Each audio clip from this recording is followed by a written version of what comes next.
Hello and welcome back to Business Brew. This is the business podcast from BUSINESSiQ. Our very special guest today, Darlington MP Lola McEvoy. Hi Lola, how are you? Hi, yeah, I'm really well, thank you. Good, really appreciate you giving us what I presume is your very valuable time at the moment. I imagine it's a bit crazy, but really good of you to we'll have a little bit of a chat about business issues, but primarily to start, I suppose, how has it been? A bit of a whirlwind so far, I suppose, for you? To say the least. I mean, it's been a wild ride. It's been absolutely incredible, to be honest. I had, you have an idea of what it's like, but until you're actually meeting people and seeing the hope in their eyes of the potential for good that I have got in this position, it's a real privilege.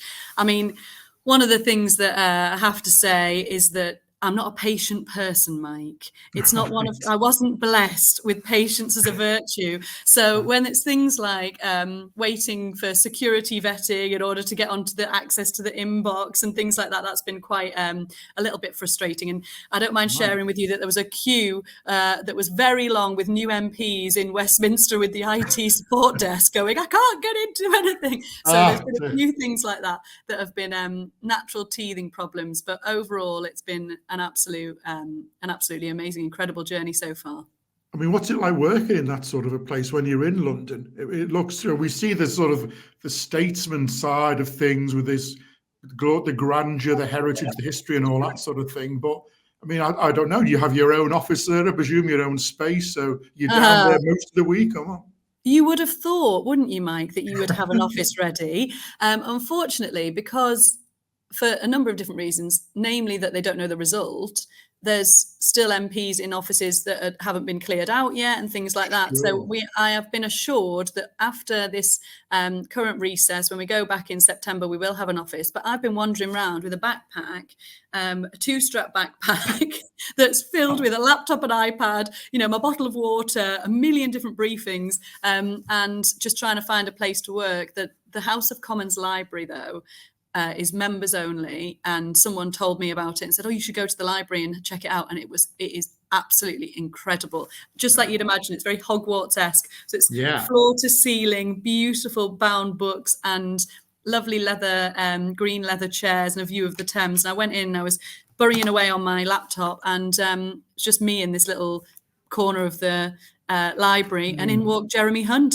and I thought, never in a million years would I thought I'd be sharing an office with Jeremy Hunt, who 2 weeks before was the Chancellor of the Exchequer. So that was quite a moment. But yeah, it's been, sometimes it can be a little bit overwhelming because you're going from briefing to briefing, very intensive 30 to 45 minute sessions where they're inducting you in different things, from everything from the IT system to the expenses system to the code of conduct in Parliament. So I do sometimes sneak off and find a little area where one of the suffragettes had chained herself to a bit of St. Stephen's Hall, I think it's called, and there's a broken spoke on one of the big statues, and I sort of sat there and had a little moment where I thought, we can do this. Because whenever it feels a little bit overwhelming, I think to myself, look, there's people who've had it a lot harder than I have.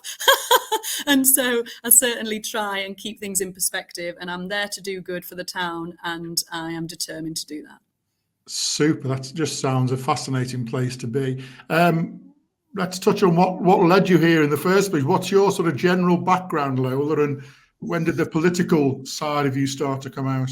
Well, I suppose for me, the reason I'm here, and I sort of say this to people, the reason I'm here and I'm the MP now is because I can't stand the computer says no attitude.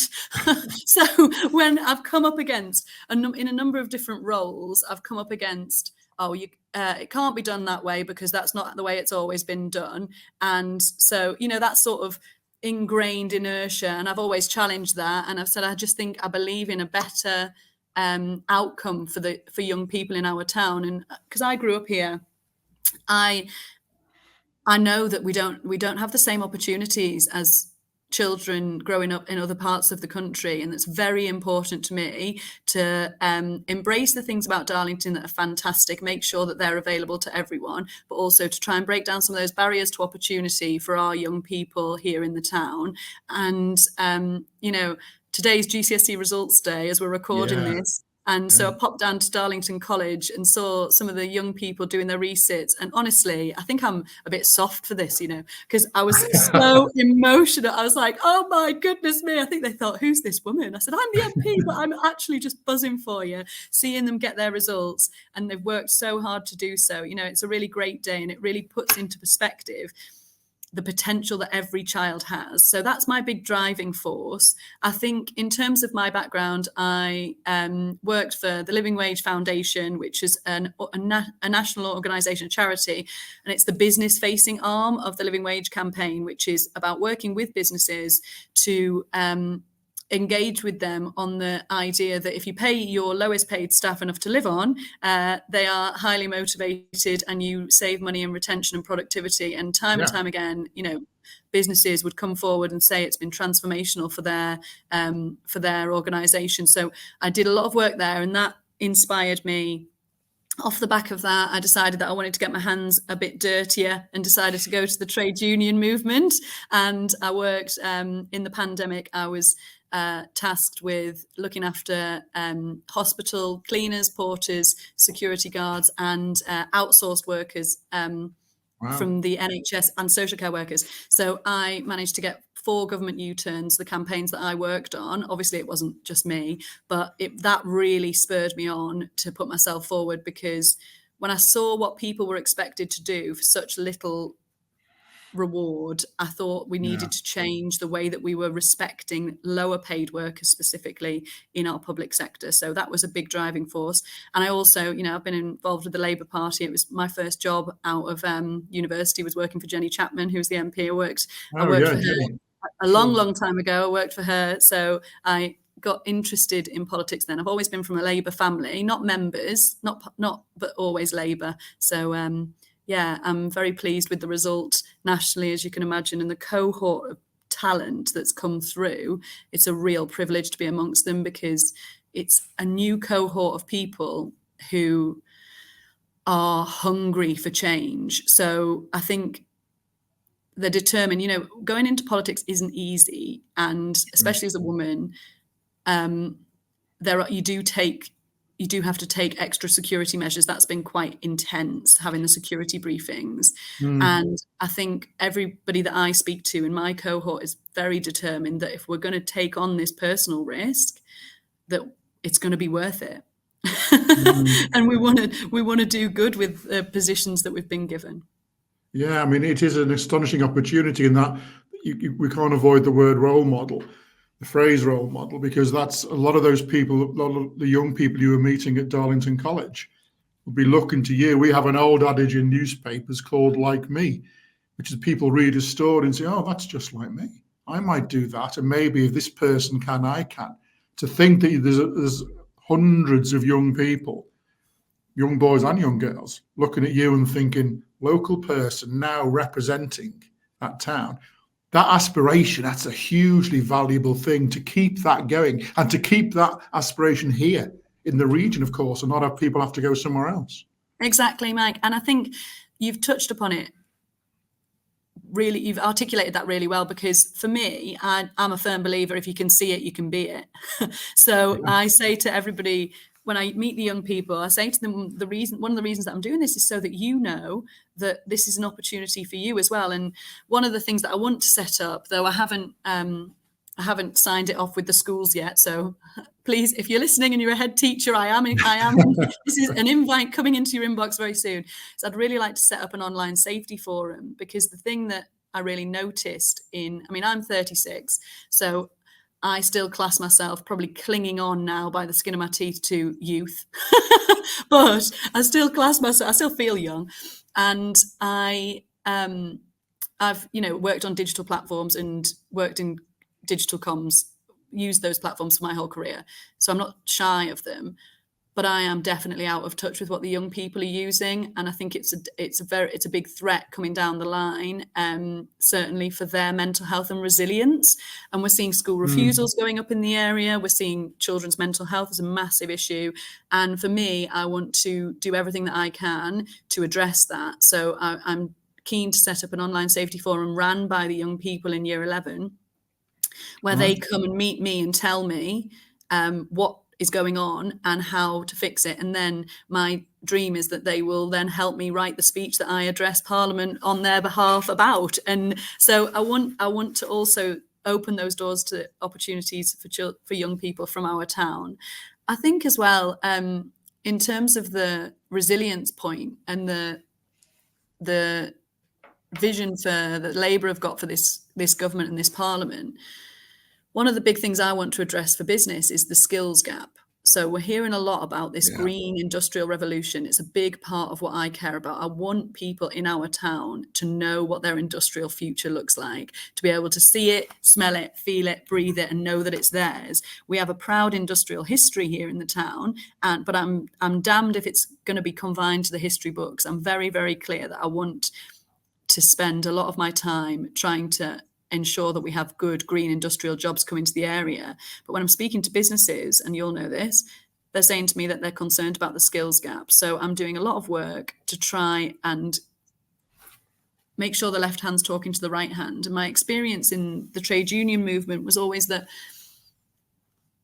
there was always a fear of, if you talk to, if people are actually talking properly, that it might go wrong and that we should keep things to ourselves and a bit of gatekeeping and let's not address the problems. But I'm very keen that as my role as the MP for the town, I can broker those relationships, get people talking in the round about what's coming down the line. So if you've got an opportunity for 200 apprentices and you're worried about the young people from Darlington being able to get that, tell us 18 months in advance so that we can then work with the colleges to make sure that our kids are getting those jobs, because that is really important. Yeah, I think we're going to get on fine, Lola, because that's exactly what one of my main passions has been. It's a lot to do. It is the skills pipeline. I think it starts within families, and mum and dad might have a different view of the region because of what they've been through. So that message has to be got through to the kids. Then they've got to get the right sort of schooling, pick the right sort of courses. But then a key thing for me also is the timing, because as you're suggesting, then if people finish their courses, it's absolutely up to speed with every possible new technology, but then the job isn't there for 7 or 8 months. That's a mistake. So we've done something wrong there. But if those industries talk to the colleges, exactly what you say, and say, okay, I'm going to need 15 technicians in September 2027.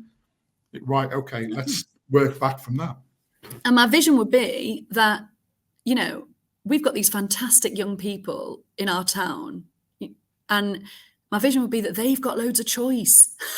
That's what I want to see. I want to see them spoilt for choice, that they could go and be an engineer in the new latest wave technology, or they could be doing the marketing for a new startup that's going to be innovating on solar installation. Like whatever it is, I want our young people to have the choice. And with the new Labour government, we're very keen on this I'm very keen, this one, always about the money. The National Wealth Fund that our new Chancellor, Rachel Reeves, first female Chancellor, has come up with and said that's going to be about investing in different areas to make sure that we've got the infrastructure to deliver net zero. Now, if you take the National Wealth Fund, but then you also take the plan for technical excellence colleges, which is going to be about making sure that we have got that pipeline, I want to make sure that when we're looking at these policies and they're coming in, that they're interacting with each other, the left hand is talking to the right hand, and that actually we're not just talking about the industries we've got now, we're talking about future industries. And I suppose that's the blind spot that I see my role as really being able to grab with both hands, because, or address, that's the blind spot that I want to tackle, is that actually if we only do existing industries, then how do you grow with new industries? What we're hopeful for is new industries, green industries, and excellent jobs that people can live a really good quality of life in our region on, and by doing so. That's something that I'm really passionate about, and I'll be I've already invited Cummins, so I had Cummins down as my first visitor to Parliament, got them in, and they're absolutely fantastic. This, working with them. They are just a brilliant company. I know I've got loads of family friends who work there, and I've also been working, I've visited Hitachi twice to address the concerns there about what's happening in Hitachi. So we are across these issues, but I am hopeful, and I think that's the thing that has really comes across so far in my journey of 6 weeks, I think it is that So people are hopeful for change. Yeah, it feels a little unfair to have ambushed you with this sort of thing after just 6 weeks, but clearly there's a lot of synergies here. There's a lot of the same sort of subjects we need to talk about. One of the big opportunities, of course, for young people is the economic campus. And that was, just seemed to arrive, and suddenly we're probably the biggest regional centre outside of London for government. The opportunities, as well as obviously putting government in amongst the people of the regions, which is hugely important. The career opportunities are there as well, because our young people, as well as thinking about the tech-based careers, of course, wouldn't have thought of working for the government. But now it's here, it's in our town, there's a possibility, there's a collaboration, there's talking. That's important opportunity for them as well, isn't it? To aspire to be someone like you.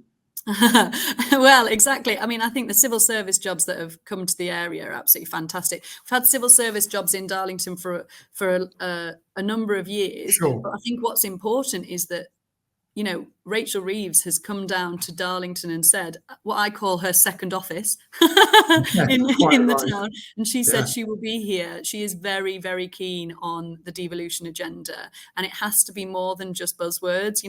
We've seen that before where we haven't felt it, and to have bricks and mortar in the town is a brilliant thing. And I'm very keen that we celebrate it, because also what it does mean is that those are good quality skilled graduate jobs, but they're also helping the businesses in the town. And we want to see that halo effect, because one of the things that, if you've never worked in this sector, or it's not your area, you might not know that is actually the supply chain are almost sometimes the bigger employers. So when you look at the supply, not necessarily for the Treasury, but for something like Cummins or for big industry, we see a halo effect of lots of SMEs and micro businesses that can then support that industry. And we want to see that with the hospitality that's going on in the town as well. For the Darlington Economic Campus, we want to see the hospitality doing well. And I think that's something that I'll be championing as well. So much going on. Are you able to have a list of priorities? Is there a thing that you say, right, I absolutely want to get on top of that, and then I'll look at that and look at that? Because obviously you're going to get 1,000 people already at your door saying, can you look at this? This is the most important thing to me. I've got severe inbox anxiety, Mike. Even just in this meeting now, I know there'll be another 100 emails in my inbox. And I suppose the issue is that at this time, obviously we are getting on top of it. We have to prioritise urgent casework at the moment. But at this time, I'm getting emails from every single national organisation you can imagine. And then I'm getting also like 38 degrees sort of lobbying emails. And then tucked in amongst them will be somebody saying, please, can you help me with this very urgent thing that I really need the MP's help with. So filtering through them does give me a bit of inbox anxiety, but I'm very pleased to tell you that I am about to advertise for some roles in my team. And as this is a business podcast, you'll be very aware that it's very important to treat your staff well. So I want to encourage everybody who would like to work for me to apply. I'm not interested in having it as an elite opportunity. It's very much, whatever your background, no matter your age, if it's the last job before retirement or one of your first jobs out of college, it doesn't matter to me. I want to know that you've got the values that align with mine, that are to do well and serve our town and improve the lives of everybody here. So these are values-driven roles, they're constituency facing, and they are casework roles. Now, I want to say to anybody who's listening who might think, I haven't got the qualifications or I haven't got the experience. If you can articulate that you've spent time improving people's lives or working with it in a customer service role of any kind, then I'm keen to hear from you, because it's values first. You can learn how to use a system. You can learn how to navigate this. These systems are designed, that it's not too difficult to learn them. But what's really important to me is that you have the shared values that are determined to help people in our town. So I'm advertising for 2 3-day-a-week caseworkers and 1 marketing officer. And again, this is having a good team and being a good employer is very important to me, as you can imagine. Because that I think you hear some horror stories about MPs and the way and staff treatment, and it's important to me that I live my values as a good employer. So I'm interested in flexible working and job share, anything that can keep people motivated and stop people feeling that the job isn't for them. So that's very important to me. Just going to draft my CV as we're speaking now. Well, it's really good. It's, so many people have approached me already, actually. It's interesting, and said, oh, I'd love to work for you, but which is lovely. But I think, I'm very keen to build the team out. And the main criteria is values driven, but also that you've got lived experience of the services in Darlington would be a desirable element. So hoping that people from the town who've experienced the different services would apply as well. Do you find it easy being a boss? Are you obviously going to be very, by the sound of, very sort of supportive and very inclusive of things, but when you need to sort of talk to people seriously and do you find that comes to you naturally? I have had feedback that sometimes my emails can be a little bit blunt. I always say, so I've taken that feedback on, and I have amended my e-signature to say, thank you, Lola. Because in a role once somebody said, I feel like sometimes when you said, because I'll say, yeah, fine, in an email, and some people, so I'm always keen to try and get the feedback that we want to work with people however they like to work. I mean, I'm time poor, that's for sure. But I don't find it naturally easy being a boss. I don't think it's one of the things. I'm quite a down to earth person, and I like a laugh. so I don't know. We'll see, won't we? We're 6 weeks. I suppose the answer to that is you'd have to ask people who are working for me what she's like as a boss. That's right, because that's assembling that sort of perfect team around you in whatever industry or sector you're in is so important, because you need to be able to delegate. You need that feeling of support. Obviously, you're going to be the one making the final decision, but you need to feel you've got those people around you who understand you, support you.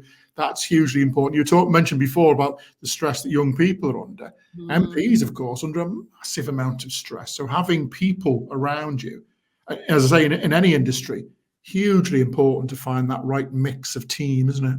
Yeah, it is. And it is hard. It's hard, which is why I've done it in a slightly unusual approach. Instead of doing your standard sort of job description, what I've tried to put in these jobs is to say to people, like I said, it's values driven, but also that it's also the responsibility of all of us to make this a good place to live, right? To make Darlington a good place to live. And I see everybody in my team has a role in that.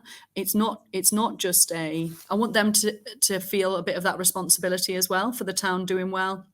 Yeah, and that's important absolutely. To me. So I want them to buy into that vision, because that, I think, and you'll know this from the business side of you, if you can get people who are bought in, that's a great motivator. And it is an amazing privilege to be able to serve the town like this, like the things that we've been able to do already, just meeting the businesses and speaking to so many constituents is an amazing privilege. And I'm very excited to be able to get to work. But like I said, I'm not a patient person. So you'll see me, you'll see me going, I'll chase emails myself. Do you know what I mean? Yeah, sure.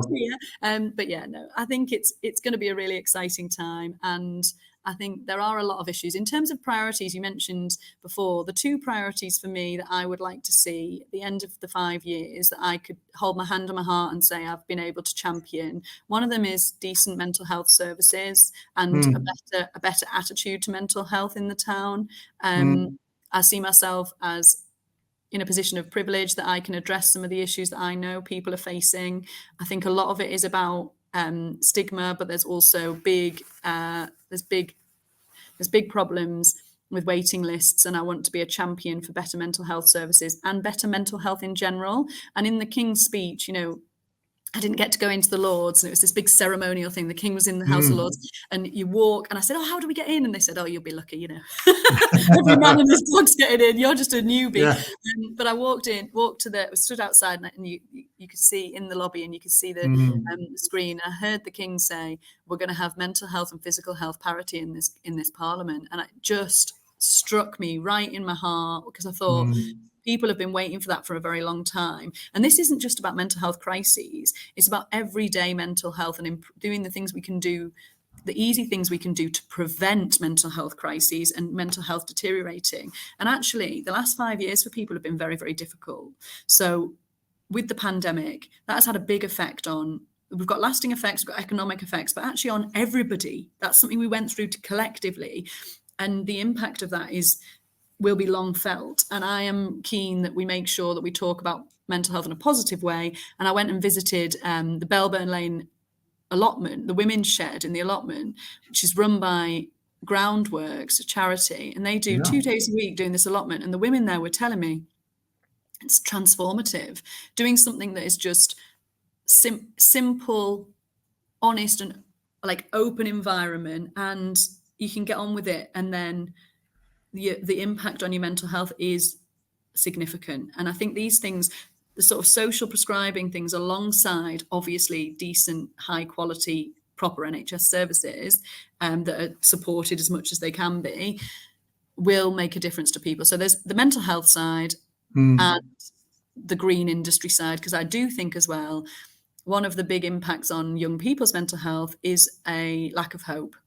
And I'm going to say it, I'm delighted that the new Hope Town is called that. I think it's a fantastic thing for the town. Yeah. And it is also, it's very on the nose at the moment, because I think young people are looking to their futures and thinking, what's here for me? And I want to make sure that they are excited. I feel like we owe them that. Wow, impressive stuff. Okay. A lot to do. What about you? We talk about strains and pressures and all that. How do you unwind? What's your thing, Lou? Are you a walker or a film viewer? It's funny you should say that.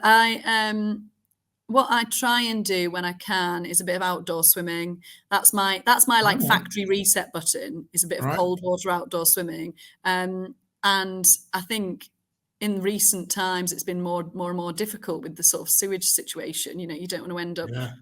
So I'm I've got a personal vested interest in sorting that out, because I quite like to get back in the water.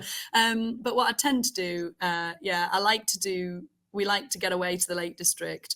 That's my happy place. I got married there, and my granddad was from Cumbria, from Frizzington. And so we used to go over there all the time as children. And it's something, one of the great privileges of Darlington is the access to the west and the east. So the fact that you can get to the beach and you can also get to the lakes really, really quickly, if you've got a car, is amazing for your mental health, but also just we're very lucky to have that. And so I like to either go to the seaside. I love to get out to Runswick Bay. That's my like secret place, and sit on that. There's a really lovely pub. I think it's called, you might know, I think it's called, anyway, there's a pub up in the that you go up to, and there's the most amazing view of Runswick Bay. So we go up there, have a pint, and sometimes get in the water, depending on the weather. But so that's what I like to do. And I'm a bit of a history buff. Actually, that makes me sound more qualified. I like to hear about history, so stories of people who've done things in very difficult circumstances. So I'll read things about the suffragettes and the suffragists and different stories of people doing things against the odds. I like to get to grips with that. So in lockdown, I got quite into bird watching, which my friend said to me. Oh, right. He said, I never saw this for you, Lola. So it's amazing what you'll do when you're locked in your house, isn't it? But they said, 1 minute you're 21 and dancing the night away, and the next minute you love bird watching. Yeah, I went to RSPB Salt Home. Have you ever been there? Oh, absolutely fantastic. And I love the industrial landscape that it's settled in. Yeah. So, they're the sort of things. Basically, a bit of a nature person and a history person. They would be my favourite things. And then obviously eating. That's my other favourite hobby. I do, my husband is a fantastic cook, and I didn't realise that I couldn't cook until I met him. I thought I was happy in my ignorance that actually my level was all right, but he's brilliant. So we do like to we do like to have nice food where we can. Just all of those things are just a way of accessing something different, aren't they? Yeah. Just turning your mind off. Your mind's going to be there 20 hours a day or whatever, but you need those few hours where you can just click off and just be Lola in the sea or on the walking along. And exactly. And I think the thing with the Lake District and with the seaside is often the signal's rubbish. Yeah. So that's a bit of a blessing.